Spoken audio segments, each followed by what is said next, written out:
تذکرہ کیا، وَقَلْبُهُمْ، ساتھ ساتھ اللہ پاک نے ان کے کتے کا تذکرہ بھی کیا، ثَلَاثَةٌ رَابِعُهُمْ وَقَلْبُهُمْ وَيَقُولُونَ خَمْسَةٌ سَادِسُهُمْ، جہاں جہاں ذکر کیا لوگ کہتے کہ وہ 3 تھے، ارشاد فرمایا ٹھیک ہے وہ 3 ہو گئے، ساتھ ان کا کتا بھی تھا۔ کتنے لوگ ہیں جو آج جنہوں نے پالتو جانوروں کے طور پر کتوں کو بھی پال رکھا ہے، وہ کہیں جائیں تو اپنے کتے کا تذکرہ کرتے ہیں؟ نہیں کرتے۔ لیکن کمال ہے اللہ پاک کی شان پر کہ اس نے کہا کہ جو میرے دوستوں کے ساتھ جڑ جائے، وہ ذات کا چاہے پلیت ہی ہو، کتا بھی ہو، لیکن اس کا تذکرہ کرتے ہوئے بھی اللہ پاک نے قرآن کے اندر کوئی عار محسوس نہیں کیا۔ کا صحبت ہے، جو ان کی صحبت کے اندر آ کر بیٹھا وہ انسان ہے، وہ تب بھی فیض پائے گا، وہ جانور ہے وہ تب بھی فیض پائے گا۔ یہی وجہ ہے کہ کریم آقا کی جب بھی آپ سفر پر نکلتے تو آپ کی نگاہ اگر کسی اونٹنے کی طرف ہو جاتی، وہ آ کے سجدہ ریز ہو جاتی، کبھی ہل پر تاجدار کائنات کی نگاہ پڑتی، وہ آ کر سجدہ کرتے، شجر آ کے سجدہ کرتے کہ جس طرف نگاہ مصطفیٰ اٹھتی تھی ان کو فیض مصطفیٰ نصیب ہو جاتا تھا۔ یہی سلسلہ جاری ہے۔ ہم اولیاء صلحاء ان کے پاس کیوں جاتے ہیں؟ تاکہ ان کی صحبت سے ہمیں فیض مل سکے، ان کی نگاہ سے، نگاہ فیض سے ہمیں جو ہے وہ صلہ مل سکے، اجر مل سکے۔ لیکن پہچان ہم نے کرنی ہے۔ قرآن نے سورہ کاف کے اندر یہ پورا واقعہ بیان کرنے کے بعد آگے قرآن نے کہا کہ تم پھر ان کے ساتھ جڑ جاؤ، وَاصْبِرْ نَفْسَكَ مَعَ الَّذِينَ يَدْعُونَ رَبَّهُمْ بِالْغَدَاةِ وَالْعَشِيِّ۔ فرمایا جب ایسے لوگوں کو پالو جو اللہ کے نیک بندے ہوں، صالح بندے ہوں، برگزیدہ بندے ہوں، تو فرمایا پھر ان کی صحبت سے فیض پاؤ۔ وَاصْبِرْ نَفْسَكَ، فرمایا اپنے آپ کو ان کی سنگت میں جمائے رکھو، صبر کا مظاہرہ کرو۔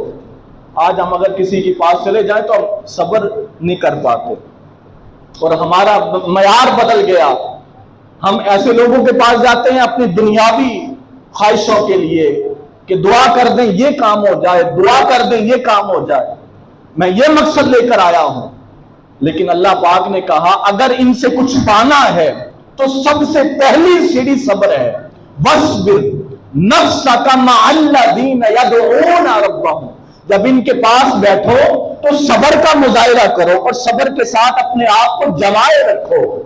اور اگر کوئی چیز ان سے پانی ہے تو کیا پانی ہے؟ یریدون وجہا، ان کی توجہ تو ہمارے چہرے کی طرف رہتی ہے، ہمارے انوار تجلیات کی طرف رہتی ہے کہ مولا تو اپنے خاص لطف و کرم میں سے ہمیں حصہ عطا کر دے۔ تو کہا جب ان اولیاء صلحاء کی بارگاہ میں جاؤ تو ہمارا فیض پانے کے لیے جاؤ، یریدون وجہا، ہمیں پانے کے لیے ان کی بارگاہ میں جایا کرو۔ اور فرمایا وَلَا تُرِيدُ زِينَةَ الْحَيَاةِ الدُّنْيَا، دنیا کے طمع اور لالچ کے لیے نہ جایا کرو۔ ہمارا جانا بھی دنیا کے طمع کے لیے ہے، ہمارا ان کی صحبت کے اندر بیٹھنا بھی دنیا کے لالچ اور دنیا کے لیے ہے۔ ارے ان کی زندگیوں کا آپ مطالعہ کریں، آپ سنیں، آپ حیران ہو جائیں گے۔ حضرت بایزید بسطامی علیہ رحمہ بڑے مشہور بزرگ گزرے ہیں، وہ کہتے ہیں کہ جس لمحے ہمارے دل کے اندر دنیا کا خیال آتا ہے تو ہم اپنے اوپر طہارت لازم سمجھتے ہیں، ہم اٹھ کے وضو کرتے ہیں کہ دنیا کا خیال آ گیا۔ وہ دنیا کا خیال بھی اپنے ذہنوں سے، دل و دماغ سے نکال دیتے ہیں، یہاں تک کہ حضرت بایزید بسطامی کہتے ہیں کہ ہم جو اللہ کے نیک صالح بندے ہوتے ہیں، اگر ہمارے دل کے اندر جنت کا خیال آ جائے تب بھی ہم اس کی طہارت حاصل کرنے کی کوشش کرتے ہیں، اور طہارت حاصل کرنے کے لیے ہم غسل کرتے ہیں۔ کسی نے حضرت بایزید بسطامی سے پوچھا کہ حضور یہ کیا بات ہوئی کہ جب دنیا کا خیال آپ کے ذہن کے اندر آتا ہے آپ اٹھ کے وضو کرتے ہیں، اور جب آخرت اور جنت کا خیال آتا ہے تو آپ غسل کرتے ہیں؟ تو حضرت بایزید بسطامی نے بڑا خوبصورت جواب دیا، کہا دنیا کو تو ہم نے پہلے ہی دل سے نکال دیا ہے، دنیا ہمیں اپنی طرف متوجہ نہیں کر سکتی۔ ہاں اب اگر کبھی کوئی ایسا ایک لمحے کے لیے خیال پیدا ہو جائے تو ہم اٹھ کے وضو کرتے ہیں تاکہ وہ چھوٹا سا جو خیال پیدا ہوا ہے اس کو بھی ہم طہارت کے ذریعے بدل دیں۔ اور پھر بندے نے پوچھا، سائل نے پوچھا، مرید نے پوچھا، حضور جنت کے خیال آنے پر آپ غسل کیوں کرتے ہیں؟ کہا اللہ پاک نے اپنا اس قدر دوست بنا دیا ہے کہ اب جنت کا لالچ بھی ختم ہو گیا ہے۔ کیا لالچ ہے؟ فرمایا یریدون وجہا، فرمایا اس جنت کو بھی ہم اللہ تک پہنچنے کا ایک ذریعہ سمجھتے ہیں، ہم اصل تو اس مالک کا دیدار کرنا چاہتے ہیں۔ تو لہذا جب جنت بھی دل و دماغ کے اندر آتی ہے تو ہم اٹھ کر غسل کرتے ہیں تاکہ یہ جنت کا خیال بھی ہمارے ذہنوں سے نکل جائے۔ اور پھر ایک اور بات میرے ذہن کے اندر آ گئی، حضرت رابعہ بصری، نیک لوگوں کے آواز تو پڑھیں کہ انہوں نے کیسی زندگیاں گزاری، بیمار پڑ گئیں، بخار ہو گیا، بڑے طبیب آئے، بڑے علاج ہوئے، مگر رابعہ بصری کا بخار نہیں اتر رہا۔ اب ان کی عیادت کے لیے بہت سے لوگ آئے، چونکہ نیک تھی، اللہ کی ولیہ تھی، کسی کو کوئی بات نہیں بتا رہی کہ کیوں پریشان، کیوں بخار ہے، بخار کیوں نہیں اتر رہا۔ ان کی عیادت کے لیے ان کے دور کے امام حسن بصری آ گئے، وہ بھی اللہ کے نیک و صالح بندے تھے۔ پوچھا رابعہ بصری کسی کو تو نے اپنی حقیقت نہیں بتائی، بتا تو صحیح تیرا بخار کیوں اتر رہا ہے؟ تو حضرت رابعہ بصری رو پڑی، کہا بخار کی وجہ اور کوئی نہیں ہے، ایک دن قرآن کی تلاوت کر رہی تھی کہ قرآن کی تلاوت کرتے کرتے جنت کا تذکرہ آ گیا، اور جب جنت کا تذکرہ آیا، اس کے انعامات کا تذکرہ آیا، تو میرے دل کے اندر یہ خیال پیدا ہوا کہ مولا وہ جنت جس کو تم نے اتنا حسین بنایا ہے وہ رابعہ کے حصے میں بھی رکھی ہے یا نہیں رکھی؟ کہا اتنا خیال پیدا ہونا تھا کہ آواز آئی مالک کی، کہا رابعہ دوستی کا دعویٰ ہم سے اور لالچ جنت کا، بس اتنی آواز آنا تھی کہ ایک کیفیت طاری ہوئی اور اس کیفیت نے بخار کی لپیٹ کے اندر لے لیا۔ آج کئی دن گزر گئے، اس بات پر پشیمان ہوں کہ مالک کہیں ناراض تو نہیں۔ وہ کہتا ہے کہ دوستی کا دعویٰ ہم سے اور لالچ جنت کے کر کے بیٹھی ہوئی ہے، تو اس کیفیت نے مجھے بخار اور اس کیفیت کے اندر مبتلا کر دیا۔ یہ امت مصطفیٰ کے برگزیدہ اولیاء و صلحاء کا حال ہے کہ انہوں نے دنیا کے طمع کو، دنیا کے لالچ کو اپنی طبیعتوں سے نکال دیا۔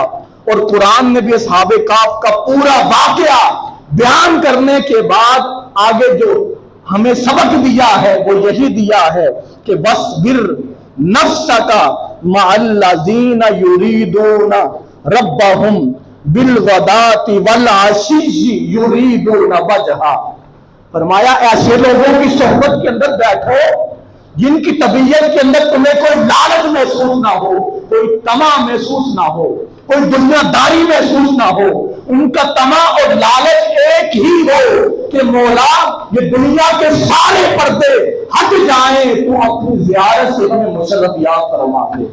فرمایا اگر ایسے لوگوں کو پاؤ تو قرآن نے ہمیں اسلوب دے دیا کہ وَاصْبِرْ نَفْسَكَ مَعَ الَّذِينَ، ایسے لوگوں کی صحبت کے ساتھ جڑ جاؤ اور استقامت اور صبر کے ساتھ ان کی صحبت کے اندر بیٹھ جاؤ۔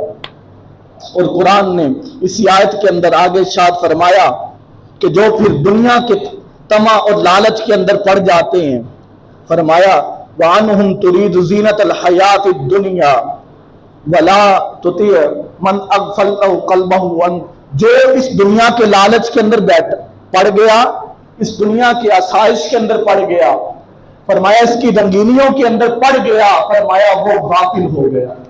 تو قرآن نے ایک اسلوب دے دیا، ایک طریقہ کار دے دیا کہ ایسے لوگوں کو متلاش کرو کہ جن کی طبیعتوں کے اندر دنیا کا لالچ نہ ہو، صرف اللہ کی رضا مطلوب ہو۔ ہم میاں شیر محمد شرک پوری علیہ رحمہ آپ کی زندگی دیکھتے ہیں تو ہمیں یہی چیز نظر آتی ہے کہ آپ کے پاس اگر روزانہ کئی لوگ آئے تو آپ کے پاس جو موجود ہوتا آپ ان کی خدمت کر دیتے۔ آپ نے کبھی جمع نہیں کیا، اپنے پاس بچا کے نہیں رکھا، جو سائل آیا اس نے جو سوال کیا آپ نے اس کی منشا کے مطابق اس کو عطا کر دیا۔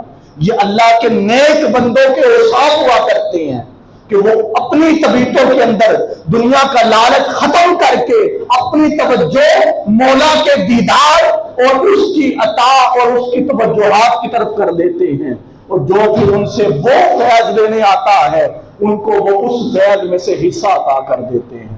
اگر جنید بغدادی جیسے لوگ کتے کی طرف نظر کریں تو وہ کتا اس کے مقدر بدل جائیں، تو آج اگر ہم میاں شیر محمد شرف پوری علیہ رحمہ سے نسبت رکھتے ہیں، نسبت کے اندر اخلاص ہونا چاہیے تو ہمیں بھی کچھ ملے گا۔ اگر آج ہم حضور ثانی صاحب میاں غلام اللہ صاحب سے نسبت رکھتے ہیں تو ہمارے اخلاص کے اندر اخلاصیت پیدا ہونی چاہیے، دل صاف ستھرا ہونا چاہیے، دل کا برتن اجلا ہونا چاہیے، آج ہمیں بھی فیض ملے گا۔ حضور غوث اعظم سے اگر آج ہم نسبت رکھتے ہیں تو حضور غوث اعظم بھی اپنے فیض سے ہمیں حصہ عطا کریں گے۔ حضور داتا گنج بخش شری حجویری سے اگر ہم نسبت رکھتے ہیں اور فیض چاہتے ہیں تو ان کے فیض سے ہمیں ضرور حصہ ملے گا، کیونکہ اللہ پاک نے ارشاد فرمایا کہ الا ان اولیاء اللہ لا خوف علیہم ولا هم یحزنون۔ ہم اپنے دوستوں کو وہ مقام و مرتبہ عطا کرتے ہیں کہ ہر خوف ان سے ہم دور کر دیتے ہیں۔ اب ان کے فیضان کا اور چشمہ کرم کا یہ حال ہے کہ یہ اپنی زندگیوں کے اندر بھی اسی طرح عطا کرتے ہیں، اور جب مزارات کے اندر بھی جاتے ہیں تو ان کے فیض کا سلسلہ جاری رہتا ہے۔ اللہ پاک ہماری نسبتوں کو سلامت رکھے اور ہمیں اخلاص عطا فرمائے۔ وآخر دعوانا ان الحمدللہ۔ اوپر بھی مسجد اور موجود ہے، نمازوں کے لیے جگہ موجود ہے، جو نیچے جگہ نہ ملے تو اوپر تشریف لے جائیں۔